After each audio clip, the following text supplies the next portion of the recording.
Coming to you from an undisclosed location, somewhere deep in the heart of the Santa Monica Mountains, I am your intrepid host, L.A. Marzulli. Welcome to another edition of The Vault.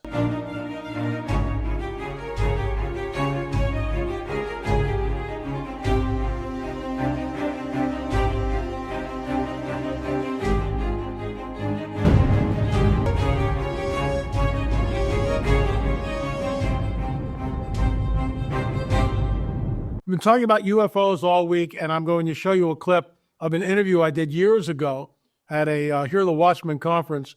This woman had a very close encounter of the second kind. This thing was less than, a couple hundred feet above the tree level. Very close, and that's a close encounter of the second kind. So we'll get into this, but first a word from our trusted sponsor. As we step into 2025, one thing is clear: de-dollarization is not stopping. It's accelerating.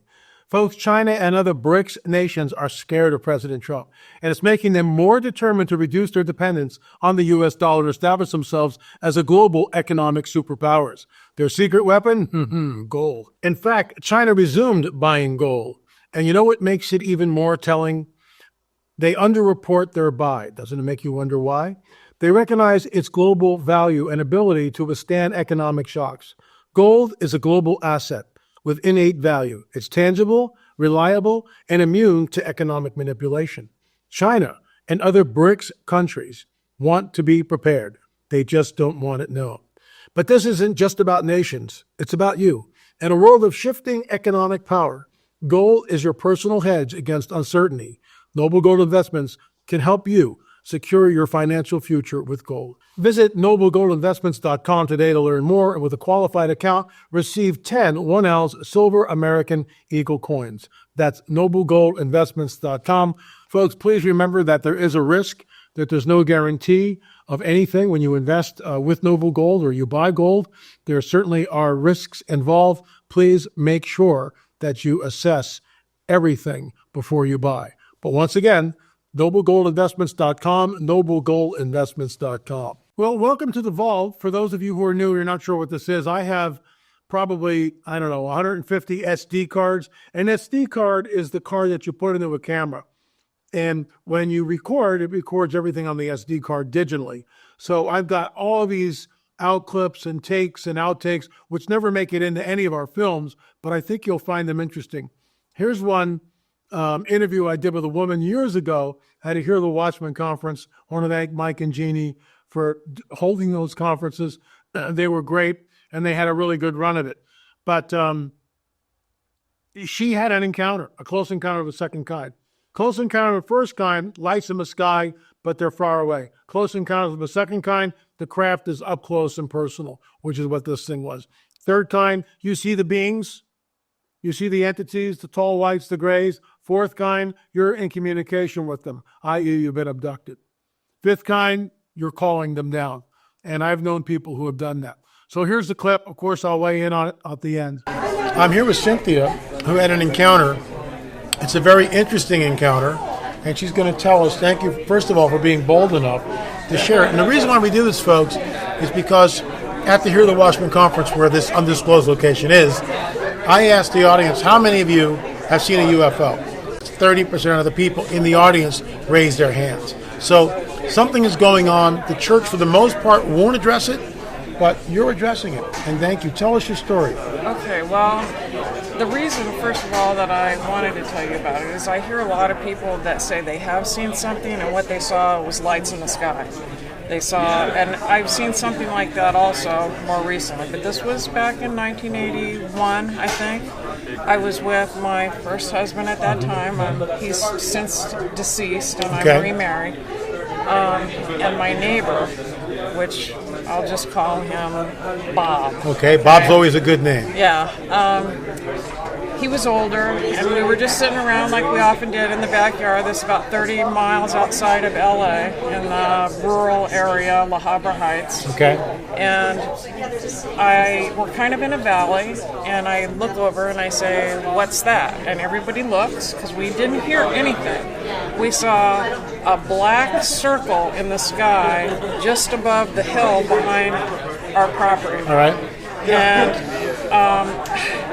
I thought maybe it was a weather balloon, except it didn't look anything like a weather balloon. Sure. But I couldn't think what could sit in the sky like that and not make any noise. And let me stop you. When people have encounters like this, they're not sure what they're looking at, and so they always defer to what they know. Weather Right. balloon, blimp, they try to put it in some sort of a paradigm in which you're comfortable with. Exactly. So then what happened? Well, okay, so we're watching it, and as we're watching it, it starts to turn like this. And now it's not a circle anymore, and it was black, by the way, matte black. It's a disc, and it starts moving toward us. So I'm kind of excited because I'm thinking, it's a UFO. You know, you've always heard about these things. I liked sci-fi when I was a kid, like a lot of kids. So I'm very excited, and so I decide I'm going to go get a camera. So I run in the house to go get a camera, and I'm running around, realize I don't know where the camera is, and I run back outside, and by that time it's moved quite close. So now it's just like a little bit in front of us and above us.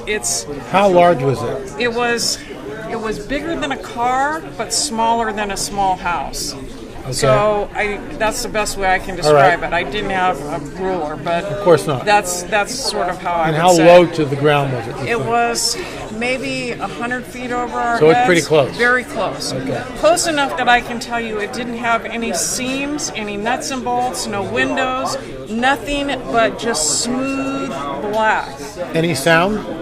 No sound No sound at all. whatsoever. And No it's sound. moving really slow, like an aircraft can't move that slow. Right, very slow. Right. And then it starts to move away. Now Okay. it's moving over to the neighbor's property. We have like a white fence along the property. All right. So it's moving over into that property. As my recollection of it is it was like Indian summer. So it was like fall, but it was warm outside. Okay. Because I can remember what we were wearing and everything. Sure. And so I started going, don't go. I'm jumping up and down thinking, I don't want this experience to go away. And all of a sudden it turned around and started to come back. Wow. And now my heart went up to here. Wow. And I went, oh, this can't be good, that it actually knew what I was thinking and maybe even saying. And I said, Jesus, I don't... Did you really? I did. I said, Jesus, I don't know what this is, but this is all of a sudden freaking me out. And it stopped, and then it started to go, and it kind of like started picking up speed, and it turned and turned and turned like this and went off over the hills, Very off over quickly. a flat top, yeah. So that was the whole thing, except that my neighbor, when he finally turned around, was not a Christian and didn't have any real belief in anything, and he had turned completely white. I've never seen anybody alive that was that white. So he was freaked out He was completely. terrified. Terrified. Yeah, There you go. my husband at that time wasn't. So the only other thing I'll say about the whole thing is I didn't tell very many people about Of it course not. because of the disbelief. which Absolutely. I- And the ridicule that goes with that. Yes, including my family, by the way. Right. But fast forward to 2016, about last year, my neighbor was getting divorced and she started dating again. And she started dating a guy that was an FBI guy. So they come over, we're having a bonfire in the backyard, enjoying ourselves, and the subject gets around to things FBI might know. So I said, well, I have a question for you. I saw this thing, and I told him the encounter. Right. I said, what do you think about that? He says, what makes you think it's from another planet? Wow. And that was all he said about it. He wouldn't add anything else. Interesting. And I thought that was, That was very interesting. Thank you so much for coming on the record. God bless you. yeah, you too. There you have it, folks. What are we to do with stories like this? Everywhere I go, people come up to me and they'll tell me stories that they've never told anybody else. Why? Because they know that, first of all, I won't judge them. There's no ridicule. And we're trying to get to the bottom of what's really going on. And we just did. The encounter, I believe, was real. I believe we saw something that did not originate on this planet, although some of them do. That, of course, is decades later. So there you have it, folks. UFOs are real, Berger, and not going away. This is one of the reasons why I wrote Rungs of Disclosure. In my opinion, it's one of the most important books I've ever written. In fact, maybe the most important book I've ever written. Go to rungsofdisclosure.com, rungsofdisclosure.com. In the back of the book, that's where all the footnotes are. When you go to the website, runsofdisclosure.com, all those links are hot. You can click them and go and do a deep dive. Plus, there's now a video of me lecturing on the rungs of disclosure that Prophecy Watchers. I was at the Prophecy Watchers conference a while back, and I did this. So Rungs of Disclosure, interactive. You want to go to runsofdisclosure.com, get the book. It's interactive. Again, you can check all the links out. But here's the deal. You can watch that presentation for absolutely free. It's just there. That's the good place to start because it whets your appetite for where the book goes. Then the latest rung, which is number 18 on the ladder of disclosure, I just posted recently. And of course, if there's another one, number 19, and I think it's, wow, we're moving up the ladder, I will post it. So it's an interactive website. You want to go check it out, runsofdisclosure.com. The main site still, of course, is there, marzulli.com. Folks, I just want to end this by saying, and again, I've talked about this, but the Lord gave me the 3 different sentences years apart. And this year he said, string them all together. I'm not sure what that means. But the first one was in 1999.